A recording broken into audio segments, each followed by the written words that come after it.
Hi guys, sorry that I left you hanging in the previous video. Someone came in and then, as I have freaking attention problems, I forgot to film the rest of the video. And then I guess I was just also in my head that I had the surgery the next day and was just trying to I don't know. By the way, today is the 28th of February, it's a Tuesday. I had my surgery Thursday, so it's been a lot of days. Sorry that I haven't been that consistent with my videos. It's just that this time around I didn't realize how emotionally hard, way more than the first time, it'd be post-surgery. So I just needed a couple days to regroup, deal with the emotions, to be able to speak to you properly and calmly. First half of this video, I'm going to speak to you about how I left you and why I left you hanging in the last video.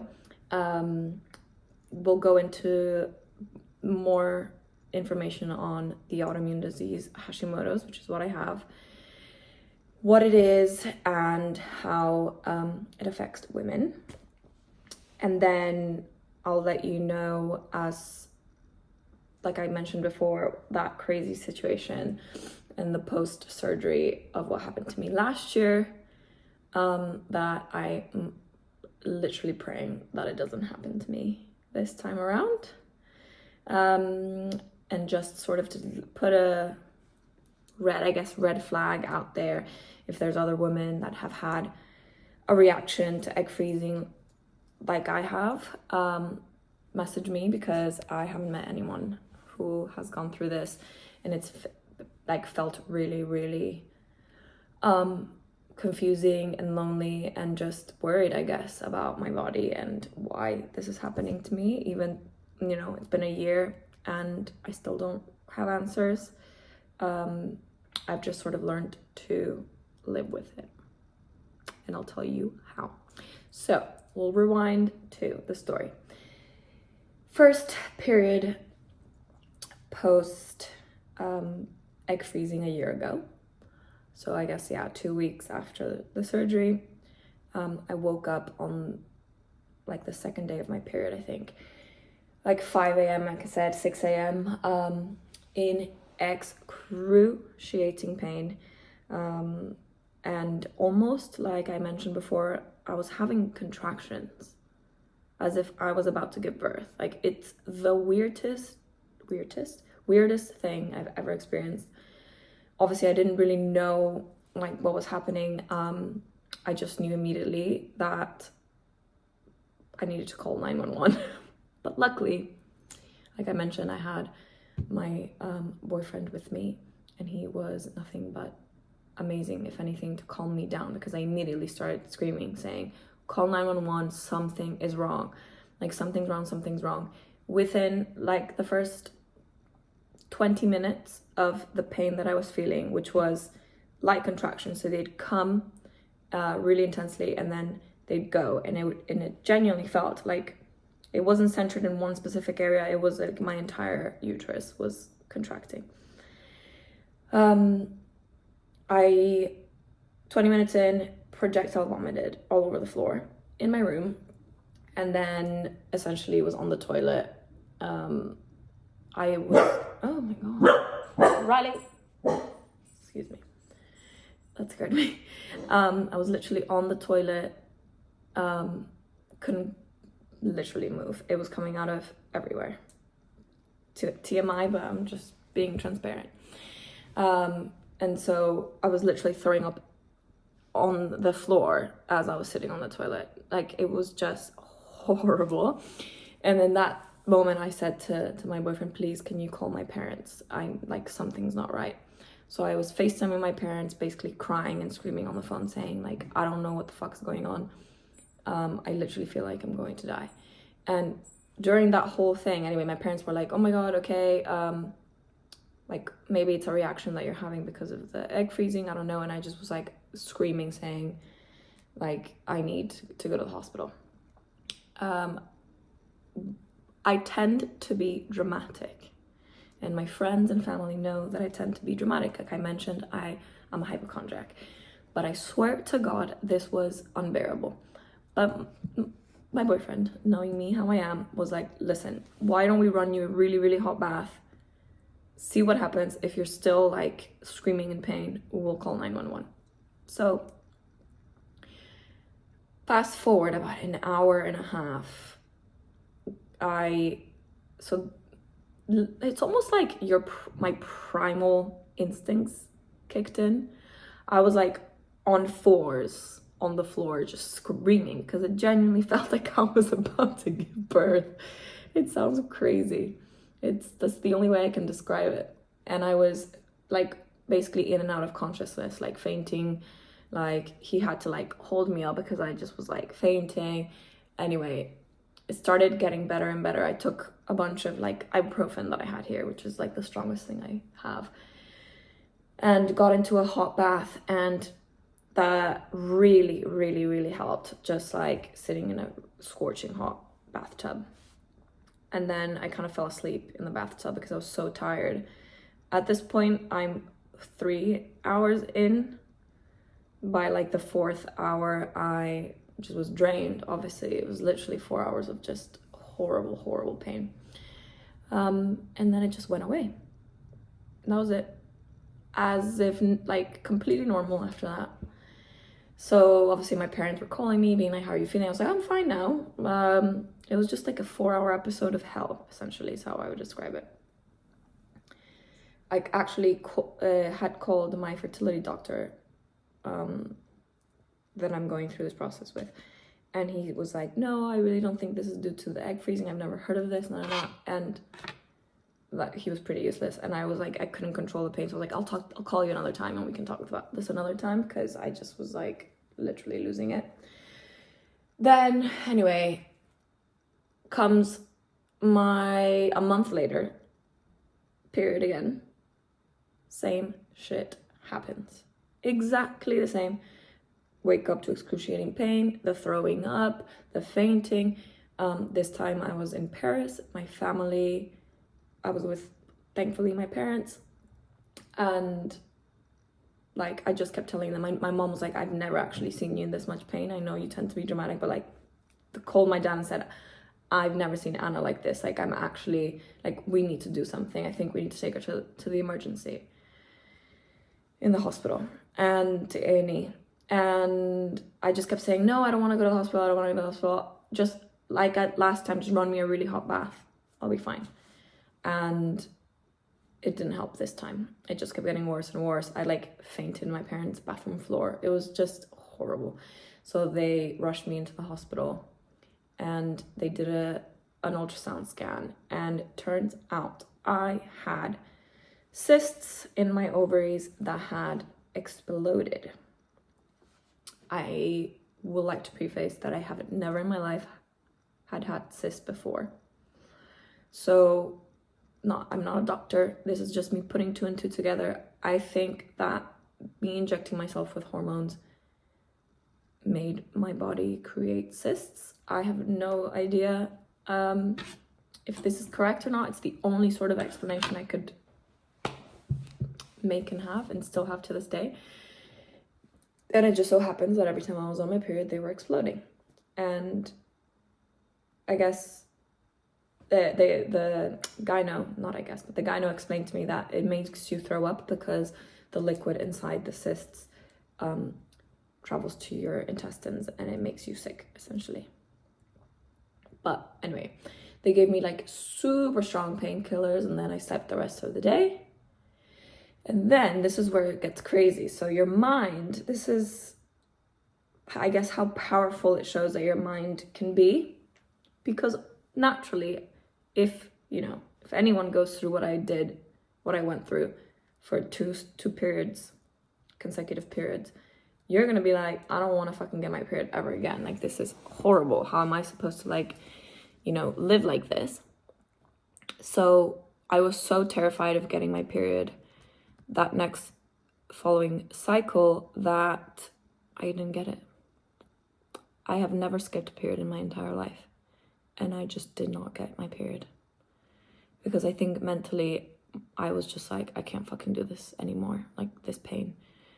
And then I sort of forgot about it. And then my 4th cycle, so first 2 periods, this happened to me. 3rd one, missed my period. 4th one, it didn't happen, but because my dad had given me these really strong painkillers, and he just said to me, when you know you're gonna get your period, start taking these painkillers already. That way, your body just doesn't have enough time to get in pain. So did that, worked really, really well. Perfect. So I was like, great. Doesn't happen to me anymore. This is amazing. Next period again, took the painkillers just as my dad said, was fine. I kept trying to like Google anyone who'd gone through this, couldn't find anything. And I mistakenly traveled to Switzerland to a music festival, camping music festival with porta potties. And what does Anna do? Forgets the painkillers. Thinking, it's fine, I'm not gonna get this anymore. It was just like the first 2 from like since egg freezing. And it happens to me as I'm camping in a music festival. I literally was throwing up on the side of my tent. And I had to leave the festival. I had to try and find a hotel nearby that would take me in.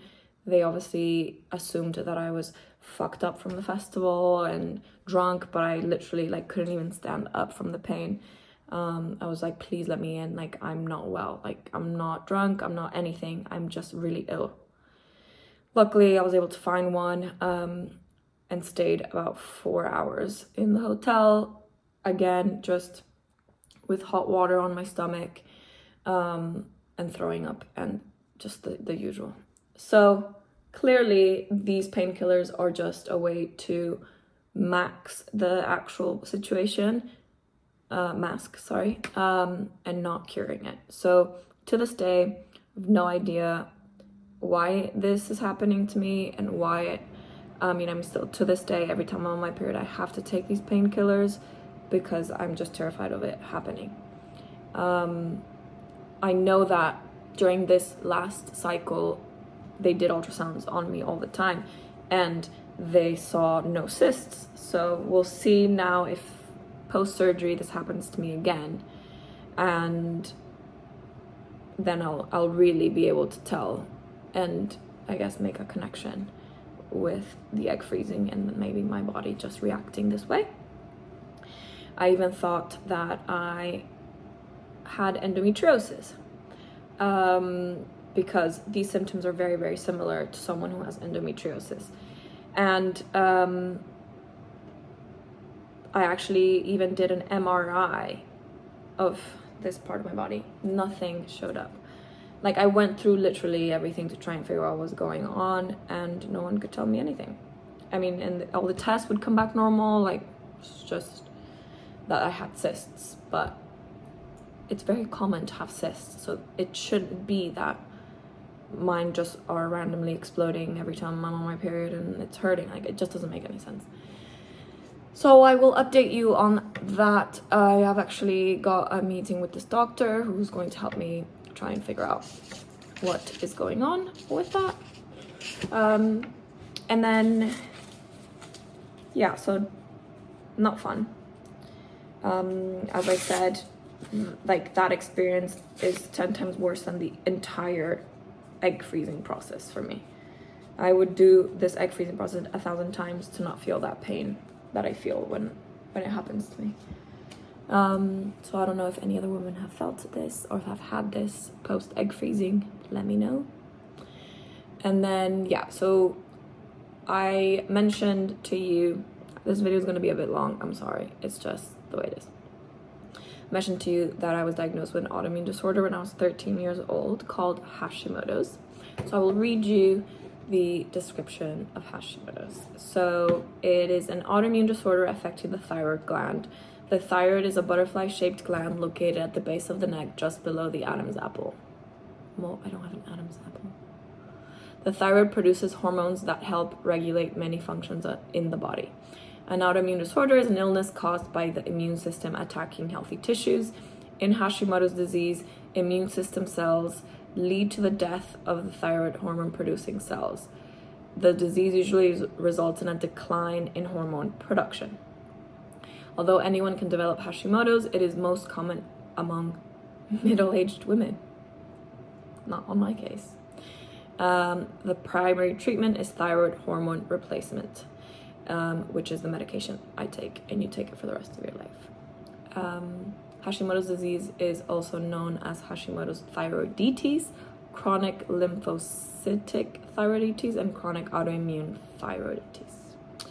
So some of the symptoms, like I mentioned before, that I had, was like really dry hair, dry skin, mainly just feeling absolutely exhausted.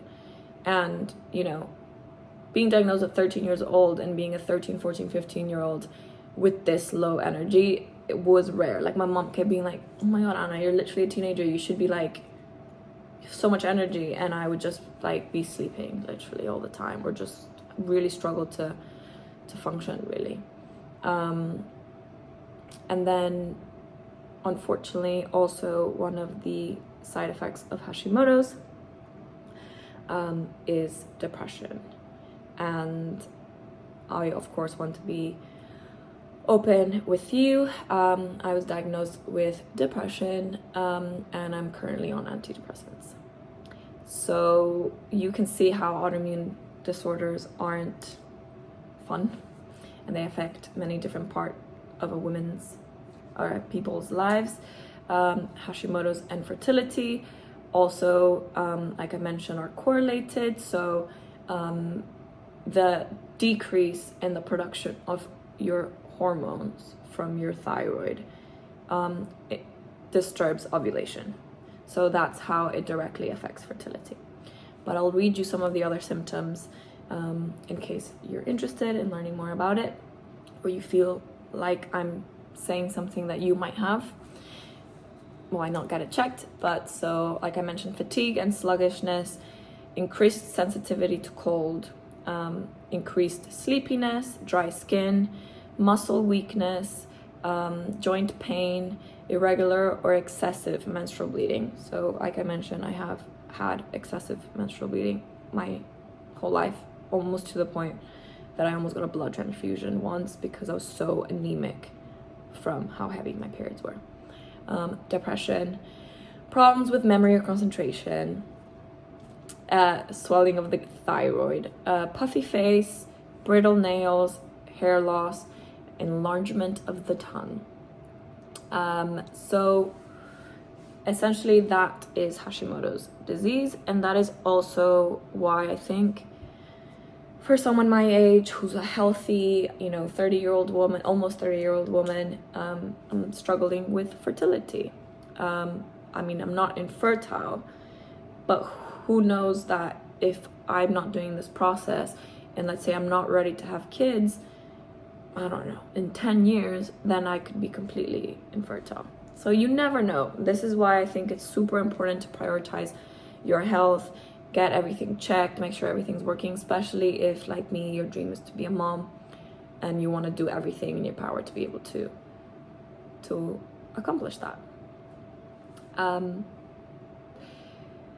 I think I'm gonna actually just keep this video as this, so talking about Hashimoto's and, like I mentioned, my symptoms that I've had post egg freezing, and then I will do a separate video to tell you about how my surgery went and how I've been feeling, where I'm at now, and what my plans are for the future.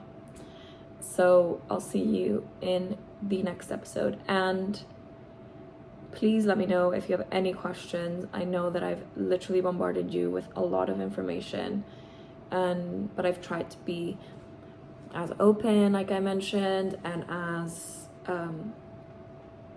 educative, as I mentioned. I do want to preface as well, that I completely didn't film, apart from the hospital room, I didn't really film anything else. I was way too nervous, so all you can see is what the hospital looks like, and that's really it. And then I took some pictures of how swollen I was after it. But it'll be mainly me talking to you about the experience itself. So see you in the next episode. Bye.